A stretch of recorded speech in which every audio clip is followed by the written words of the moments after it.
প্রিয় দর্শক মণ্ডলী, আমাদের আজকের আলোচনার বিষয় বাংলাদেশ দিবস এবং অন্তর্বর্তীকালীন সরকারের সিদ্ধান্তগুলো। প্রিয় দর্শক মণ্ডলী, এই বিষয়ে আলোচনা করার জন্য আমাদের সাথে সংযুক্ত রয়েছেন আপনাদের অত্যন্ত প্রিয় এবং পরিচিত কয়েকজন ব্যক্তিত্ব। তার মধ্যে আমাদের সাথে সংযুক্ত রয়েছেন বাংলাদেশ জাতীয়তাবাদী সামাজিক সাংস্কৃতিক সংস্থা জাসাস কেন্দ্রীয় নির্বাহী কমিটির সম্মানিত যুগ্ম আহ্বায়ক জনাব ইঞ্জিনিয়ার জাকির হোসেন। আমাদের সাথে সংযুক্ত রয়েছেন বাংলাদেশ রাষ্ট্র সংস্কার ছাত্র আন্দোলনের সভাপতি লামিয়া ইসলাম। আমাদের সাথে সংযুক্ত রয়েছেন জুলাই ফোর্সের সম্মানিত কোঅর্ডিনেটর জনাব শাওন রহমান। আপনাদের সবাইকে স্বাগতম জানাচ্ছি আমাদের অনুষ্ঠানে। আমি আপনার কাছে জানতে চাচ্ছিলাম যে এনসিপি যে শাপলা চাচ্ছেন, এটা কি আপনি এক কথায়, আমার সময় নেই আর, যে কোনো প্রতীক যে কেউ চাইতে পারে, চাওয়াটা তার স্বাধীনতা। এবার দিবে কি দিবে না সেটা নির্বাচন কমিশন বুঝবে, এটাও তাদের স্বাধীনতা। এবার হচ্ছে জাতীয় প্রতীক যদি আসে, ধানের শীষ জাতীয় প্রতীক, হ্যাঁ শাপলাও জাতীয় প্রতীক। এখন পাবে কি পাবে না, কিন্তু শাপলার সমস্যা যেটা সেটা জাতীয় ফুলও, হ্যাঁ এটাও একটা বিষয়। এখন এটা আসলে এগুলা খুবই অপ্রয়োজনীয় তর্ক। আমার মনে হয় রাষ্ট্র কিভাবে গঠন করব সেই দিকে আমাদের মনোযোগ দেওয়ার দরকার। কে কি প্রতীক নেবে না নেবে এটা আসলে দলীয় রাজনীতির কারণে হইতে পারে, যে দলকে সামনে আনার জন্য যারা রাজনীতি করে, কিন্তু রাষ্ট্রকে সামনে রেখে আমরা যারা রাজনীতি করতে চাই, জনগণের রাষ্ট্র বানানোর জন্য যারা রাজনীতি করতে চাই, তারা আসলে শাপলা হলো না গোলাপ হলো তার থেকে আপনার কাছে সর্বশেষ প্রশ্ন, এক কথায় উত্তর, সেটা হলো যে আপনি কি মনে করেন পরবর্তী নির্বাচনটি অবশ্যই নিরপেক্ষ নির্বাচন হবে?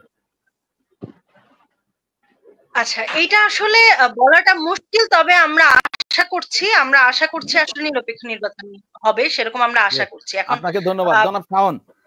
আপনি কি মনে করেন যে আসলে এনসিপি কে শাপলা জাতীয় প্রতীক তাদের দলীয় প্রতীক হলে কোনো অসুবিধা নেই? জি জনাব শাওন রহমান। এটা আসলে দলীয়ভাবে তাদের একান্ত ইচ্ছে তারা কোন প্রতীকটাকে পছন্দ করছে, তবে এখানে কিছু পলিটিক্যাল সাইকোলজিও থাকে।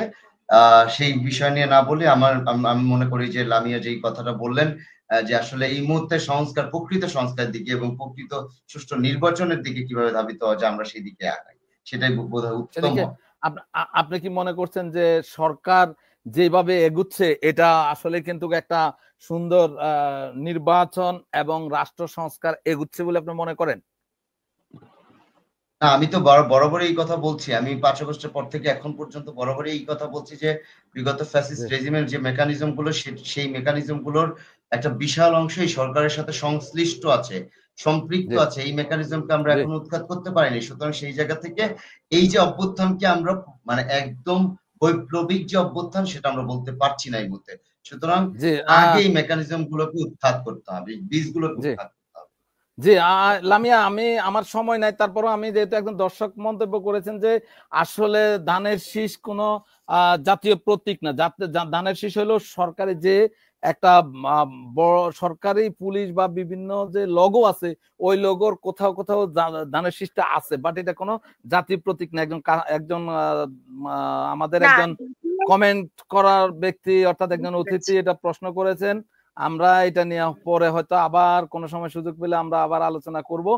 জনাব জাকির, আপনি কি মনে করেন যে বাংলাদেশে বর্তমানে যে প্রেক্ষিত, আপনারা এক সময় যেভাবে কথা বলতেন যে অন্তর্বর্তী সরকার কার প্রভাবে এটা সেটা করছে, এখন দেখা যাচ্ছে জামাত ইসলাম এবং এনসিপি সেম কথা বলতেছে, তাহলে কি পরিবর্তন হলো একদম সংক্ষেপে যদি 1 মিনিটে বলেন। জি আমি খুব ছোট করে একটু বলি।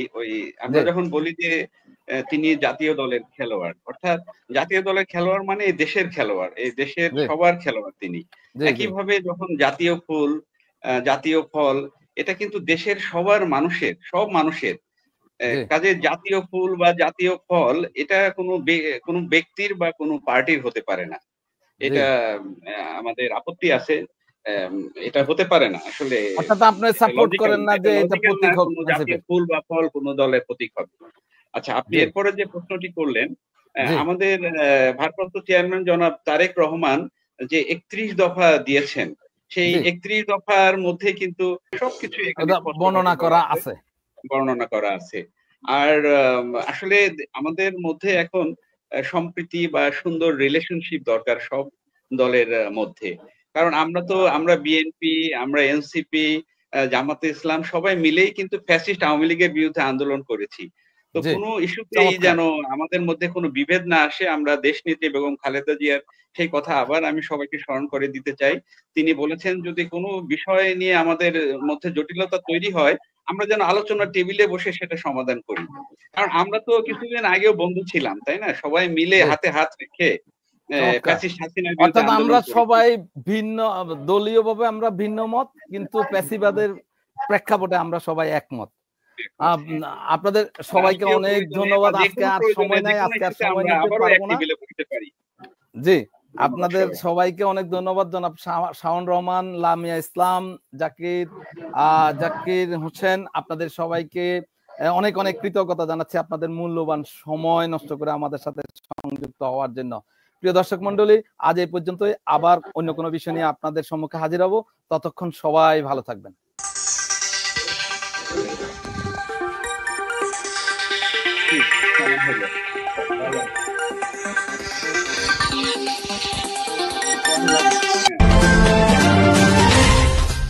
KAB টেলিভিশন, আপনার আমার সবার কথা।